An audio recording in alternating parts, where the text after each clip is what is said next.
transforming the television landscape. In 1980, he launched CNN as the very first live 24-hour news station, but he began his career long before that. You worked at CNN So for many years, yep, and Errol as well.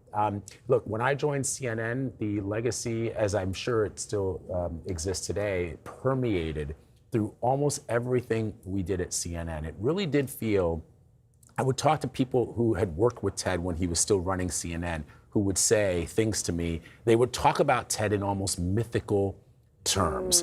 And you absolutely felt at CNN that you were part of something that he had created, but that in almost everything, the way we were trained, the way we learned how to report in the CNN way, the kind of breaking news stories that we did, how we were launched into big breaking news stories as a unit, was very much from the mind of Ted Turner.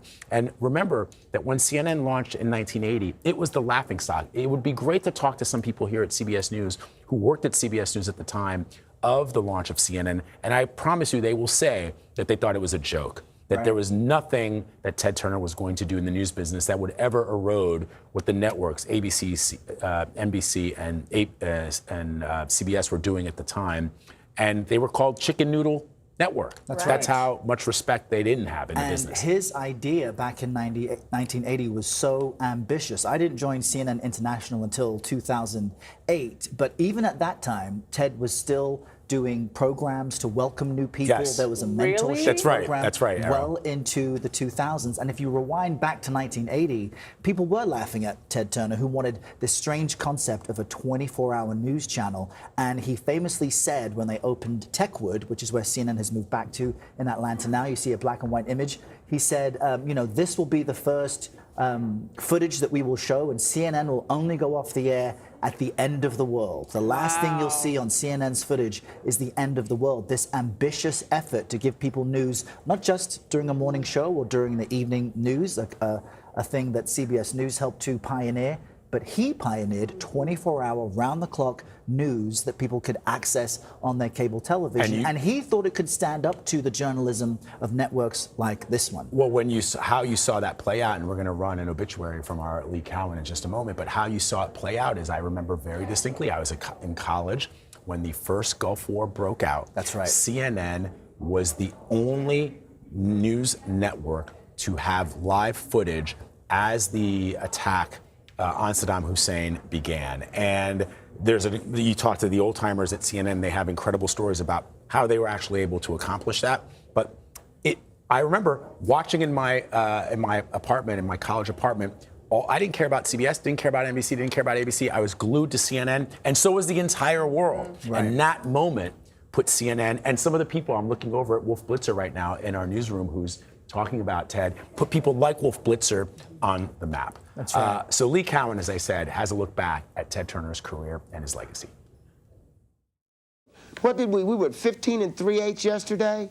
Ted Turner was never a man to shy away from a challenge, on land or sea.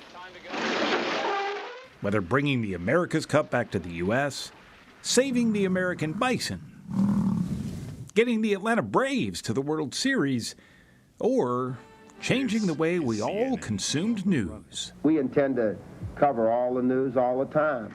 Ted Turner can only be described as an American original. I'm a multifaceted person. I've got a lot of different personalities. He was a hard-drinking, cigar-smoking adventurer. He had kind of an Ernest Hemingway vibe, just with deeper pockets. I get thousands, millions, and billions mixed up. Turner had all kinds of nicknames, the Mouth from the South and Captain Outrageous. He was for some as unlikable as he was invincible. But in 2018, he disclosed to CBS Sunday Morning's Ted Koppel he was fighting Lewy body dementia. Can you tell us what that is? It's a mild case of what people have as Alzheimer's. His memory back then hadn't forgotten his 3 marriages, especially the one to Jane Fonda. Have you ever quite got over her? No. Do you think you ever will? No. When you love somebody and you really love them, you never stop loving them. Ted Turner's legacy will always be paired with CNN.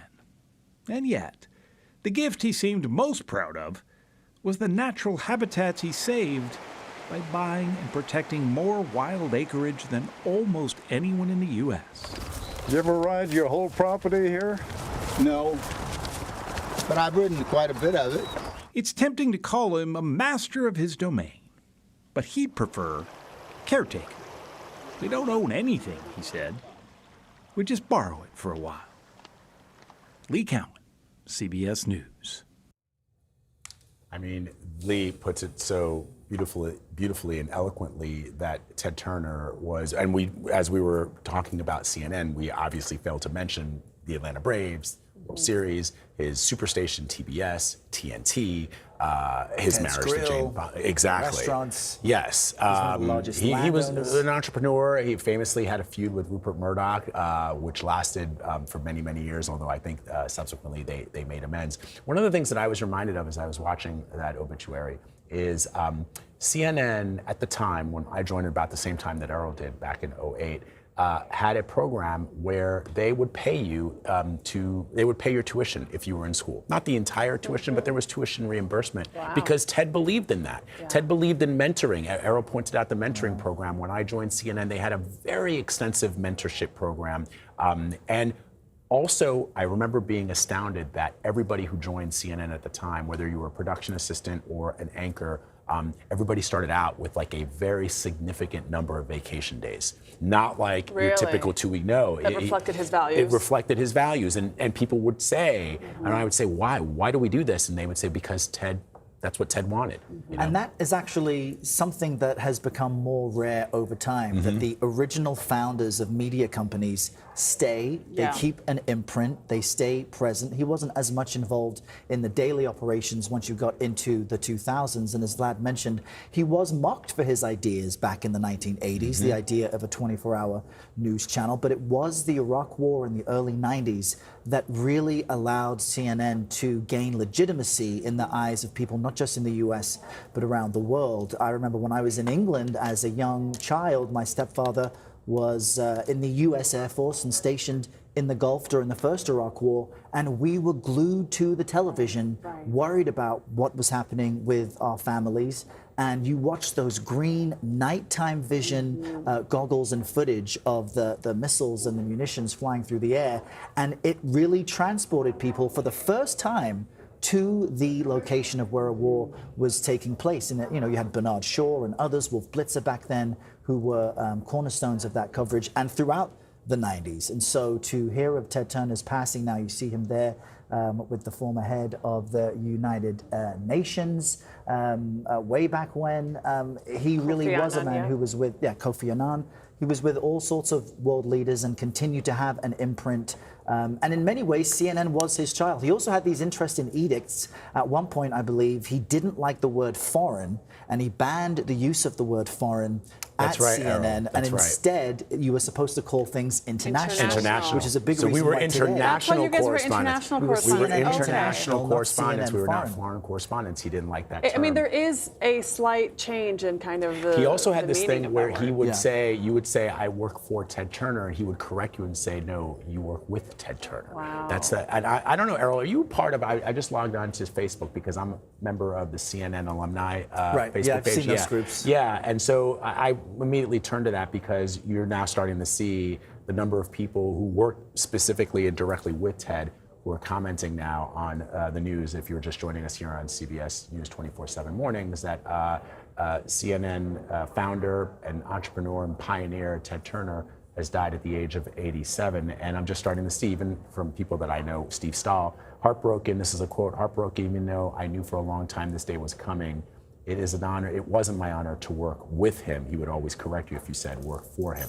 Paul Karen, like I posted earlier this week, thank you so much, Ted, for creating an opportunity of a lifetime for this punk from Detroit who had never gone farther than Windsor, Canada, travel-wise, and experienced the biggest international and national stories from the front row of history. People like Ted, Eason, Tom, these are people, the execs at CNN at the time, and many others helped create a pretty darn good life for me. We'll be saluting him in a newscast in Savannah tonight. So you're gonna see, I think, over the course, because so many people who are in this business now, at some point or another, worked with Ted Turner, and you're going to start to see those tributes pouring out. And in many ways, he helped put Atlanta on the Yes, TV that's another production point. map. Yes, Ted Turner Arrow. was very particular in launching this ambitious effort to have a 24-hour news channel, that the headquarters stay in Atlanta. And he wanted to make sure that the company and the network didn't lose sight of quote-unquote regular Americans in places outside of big cities. And it's a big reason why, to this day, Atlanta really has transformed. The CNN Center, where the company was previously based, because it grew so big, was the home of CNN, what we would call domestic, CNN International, CNN en Espanol, some of the other stations. And you could go on tours in Atlanta. I went on tour, and you took me around the newsroom and The CNN newsroom this tour. was like It was a big before deal. I worked in news, Yeah. really. But what you guys described is this is not just a businessman or an entrepreneur. This is someone who created a culture, Really? and that culture permeates throughout the news industry. You know, I know all of us at CBS who've been affected by this culture, who've grown from this culture, and so thank you guys both for sharing these I want to read wonderful one last quote tributes. before we go to break from Stephanie Cook, who was a CNN alumni. She posted on the CNN alumni page. I think it really sums up what we've been talking about. The balls of this man to blaze the trails he did. I will be forever grateful I got to work at CNN while he still owned it, and I had a say in the hand that steered, the ship. I talked to my journalism students about his innovation and his drive, and I hope against hope that his lessons passed on will possibly allow journalism to find a way through these times. Thank you, Ted. Yeah. Perfect tribute. Vlad, thank you for reading that. And we will be right back. More news ahead.